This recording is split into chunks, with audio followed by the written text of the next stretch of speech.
Di situ ada cekungan meja batu atau dolmen. Nah di sini memang benar-benar menyerupai naga raksasa membatu teman-teman.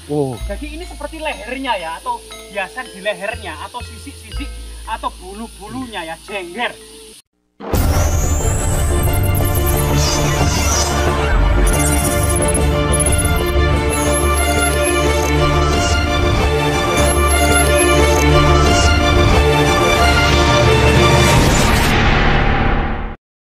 Oke teman-teman, saat ini kita mencoba menyibak peradaban prasejarah yang ada di Nusantara. Peradaban batu besar ini menyebar di seluruh dunia, kecuali Australia. Jadi baik di Eropa, Timur Tengah, Jepang, Cina, Tiongkok maupun Amerika sampai di Kepulauan Polynesia, ini banyak sekali tinggalan-tinggalan megalitik. Misalnya di Pulau Paska itu ada arca-arca megalitik yang sangat indah sekali ya. Dan coba kita menelusuri jejak-jejak peradaban megalitik di lereng-lereng Gunung Anjas-Moro ini, yang tentunya dahulu pernah diteliti oleh para ilmuwan Belanda. Salah satunya adalah Van Heckeren. Itu mendata banyak sekali tinggalan-tinggalan peradaban megalitik berupa punden berundak-undak, yaitu dolmen, kemudian menhir, sarkofagus waruga, maupun arca-arca prasejarah termasuk tahta batu dan kursi arwah teman-teman. Coba kita telusuri bersama-sama teman-teman. Nah, memang di area ini sambil mendengarkan suara garengkong gitu ya, di kebun singkong itu, kita akan mendapati sesuatu yang dibuka jejak-jejak peradaban megalitik ya, megalitik.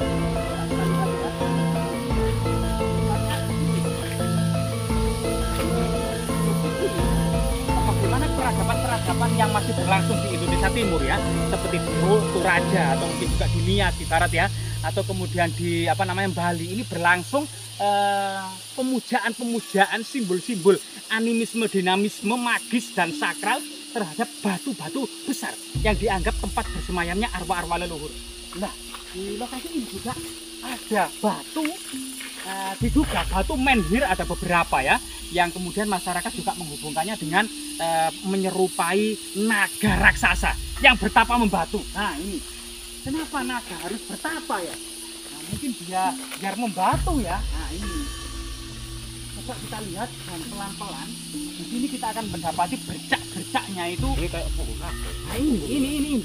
Kemungkinan ini ekornya ya. Ini bagian dari ekornya yang memanjang. Ini masuk ke dalam perut bumi ini Pak ya. Nah ini masuk ke dalam perut bumi, ini ekornya. Dan kemudian cara kepalanya. Coba kita lihat kepalanya teman-teman.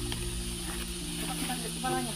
Kita coba mendaki bukit kecil ya. Ini ada sesuatu yang sangat misterius. Diduga ini bagian dari menhir dan dolmen. Dari sini akan kentara sekali dan terlihat. Nah, coba teman-teman lihat. Mungkin kameramen bisa ke arah sini. Nah, akan bisa terlihat sekali di sini ada jejak-jejak meja batu ya, ada dua di situ, ada cekungan meja batu atau dolmen. Dan di sini memang benar-benar menyerupai naga raksasa membatu teman-teman. Jadi ini seperti lehernya ya, atau biasa di lehernya, atau sisik-sisik atau bulu-bulunya ya, jengger. Jengger-jenggernya itu di sini, termasuk ini ada jenggernya teman-teman. Dan matanya juga ada matanya. Jadi ini menghadap ke timur.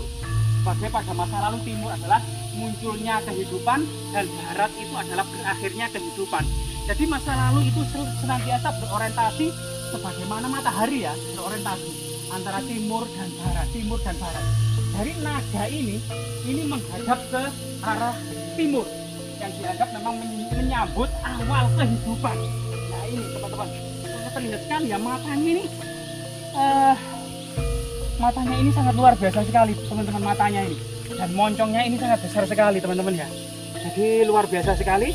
Jadi bisa kita lihat ke bagian sekelilingnya, atasnya kemungkinan ya. Coba ya kita lihat ya, meskipun ini dahulu pernah menjadi simbol magis dan sakral, kemungkinan di atas itu ada sesuatu yang perlu kita ketahui teman-teman. Nah, sini teman-teman.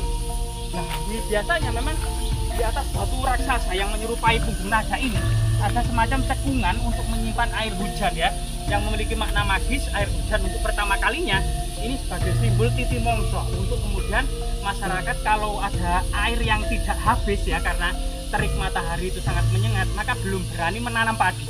Tetapi kalau air ini sudah menggenang berhari-hari dan tidak habis, maka petani itu sudah siap menanam padi.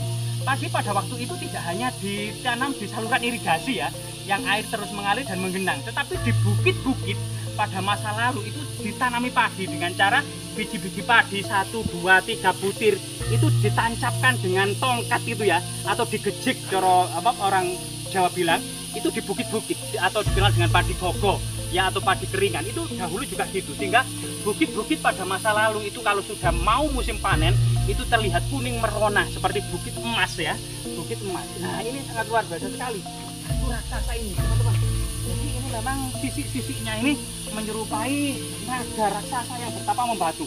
Kemudian selain diduga ini adalah menhir gitu ya, karena memang minimal pada masa peradaban Neolitik, megalitik yang ada di Nusantara, minimal itu ada 7 jenis jejak-jejak monumen, gedet monumen tinggalan prasejarah. Antara lain adalah menhir, dolmen, sarkofagus, waruga, kubur batu, arca batu raksasa, biasanya batu atau batu prasejarah ya, termasuk kemudian punden berundak-undak teman-teman. Nah disinilah kita akan mendapati semacam meja batu. Tapi di sini juga ada aneh ya teman-teman, ada semacam sisi ya atau lubang teman-teman.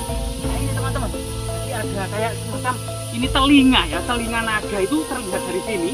Ada lubang-lubang yang misterius ya, kemungkinan seperti hewan-hewan ini memiliki organ resonansi ya, resonansi. Kemudian bagaimana kemudian agar terus bersuara gitu ya. Nah disinilah juga kemudian meja batu tersebut teman-teman. Jadi meja batu tersebut sangat datar dan rata ya, sangat datar dan rata. Nah, meja batu di sini memang adalah peradaban sangat tua sekali. Nah ini banyak merah-merah ini hewan yang biasanya menggigit ini. Kerangga. Menggigit kelamin itu apa tenung? Banyak tenungnya. Nah dari di sini ada unsur-unsur magis dan sakral atau unsur-unsur pemujaan dan unsur-unsur persajian sebagai sebuah unsur-unsur masyarakat prasejarah. Ini juga memiliki unsur-unsur persajian. Di sini ada cekungan ya, terutama di sini yang ditumbuhi rumput ini sebuah cekungan misterius ya. Jadi kita lihat. Nah di sini ada cekungan misterius teman-teman. Nah di sini, nah ini memang lebih menyerupai kursi kepala suku gitu ya. Jadi kepala suku dahulu juga memiliki kursi dalam musyawarah tertentu di dekat menhir gitu ya, atau juga yang disebut juga kursi arwah teman-teman. Pandegeren menyebutnya kursi arwah. Jadi ini adalah salah satu tinggalan masyarakat prasejarah ya, yang berlangsung tua, tapi kita memang belum bisa menentukan, termasuk ini dihuni oleh masyarakat Proto Melayu atau Melayu tua atau Deutro Melayu atau Melayu muda ya, karena memang ada masanya. Waktu itu pada tahun 3000 sebelum Masehi, Nusantara itu untuk pertama kalinya ya dihuni oleh ras Mongoloid, tapi yang sebelumnya memang dikenal dengan masyarakat purba atau Homo erectus. Itu memang di Jawa ini sudah berlangsung 1,5 juta tahun silam. Ini berbeda dengan di Afrika yang lebih tua sekali, yang berlangsung tahun 3,4 juta tahun silam. Di Afrika Homo erectus itu sudah eksis. Namun di Jawa seperti Pithecanthropus erectus, Homo mojokertensis, soloensis, wajakensis, dan tengkorak-tengkorak yang ada di Sangiran ini berumur 1,5 juta tahun silam. Dan masyarakat Homo erectus ini juga mengenal kapak genggam itu yang mereka kembangkan terutama pada tahun 50.000 sampai 10.000 sebelum Masehi. Kemudian kepunahan yang terjadi entah sebab apa ya, mereka bersamaan dengan punahnya mamut. Kemudian sekitar tahun 3000 sebelum Masehi ini masyarakat Austromelanosoid. Nah, masyarakat Austromelanosoid ini menghuni, ciri-cirinya berkulit hitam, berambut keriting ya, yang saat ini terdesak oleh masyarakat Melayu ini ke arah timur, menghuni Papua dan sebagian kepulauan Oseania.